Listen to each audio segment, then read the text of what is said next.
Indian Havells premiere league की controversy सामने आने के बाद बख्शी स्टेडियम को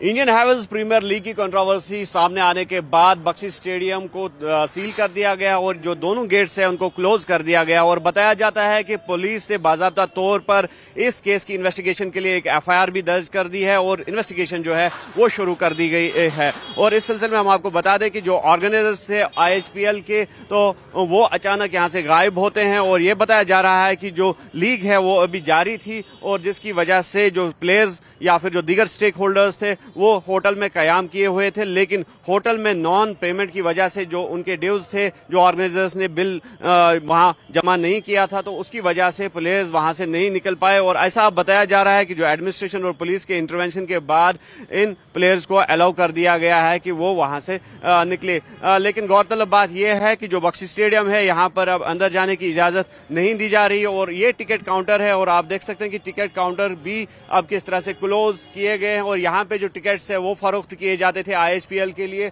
और दोनों जो टिकट काउंटर्स है इनको फिलहाल बंद कर दिया गया है और ये गेट जो है ये भी फिलहाल बंद है। और आप देख सकते हैं कि जिस तरह से होर्डिंग्स और यहाँ पे कियोस्क लगाए गए थे तो वो भी रातों रात जो है गायब हो गए हैं और ऐसे में यकीनी तौर पर एक बड़ा सवाल ये पैदा होता है कि क्या आईएचपीएल स्कैम था, क्या यहाँ जो इस तरह से जो एक रकम ईंटने की कोशिश की गई थी और उसके बाद जब सर्विस प्रोवाइडर्स को पैसा देने की बात आई तो ऑर्गेनाइजर्स अचानक गायब होते हैं और सर्विस प्रोवाइडर्स के जो पेंडिंग ड्यूज है वो अदा नहीं किए जाते हैं। और इस सिलसिले में लगातार हमारी भी यही कोशिश रही है कि जो स्टेक होल्डर्स है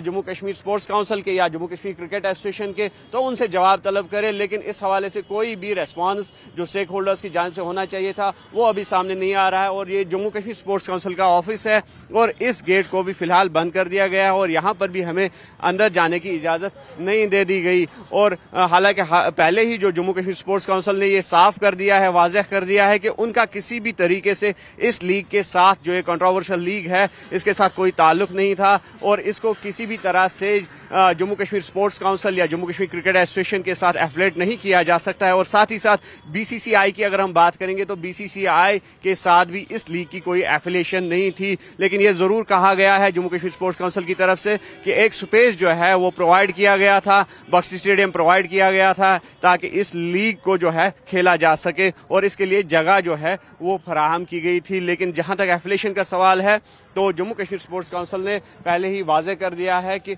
इस लीग का उनके साथ कोई एफिलिएशन नहीं था। लेकिन साथ ही साथ ये भी गौरतलब बात है कि किस तरह से यहाँ पे जो है लेजेंडरी प्लेयर्स को लाया गया, चाहे नेशनल या फिर इंटरनेशनल लेवल के लेजेंडरी प्लेयर्स क्रिस गेल जिसमें शामिल थे उनको यहाँ पे इन्वाइट किया गया और बाद में एक क्राउड को यहाँ पे जो है पुल करने की कोशिश की गई और टिकट्स जो है वो यहाँ से फरोख्त की गई। लेकिन उसके बाद जिस तरह से ये कंट्रोवर्सी जो है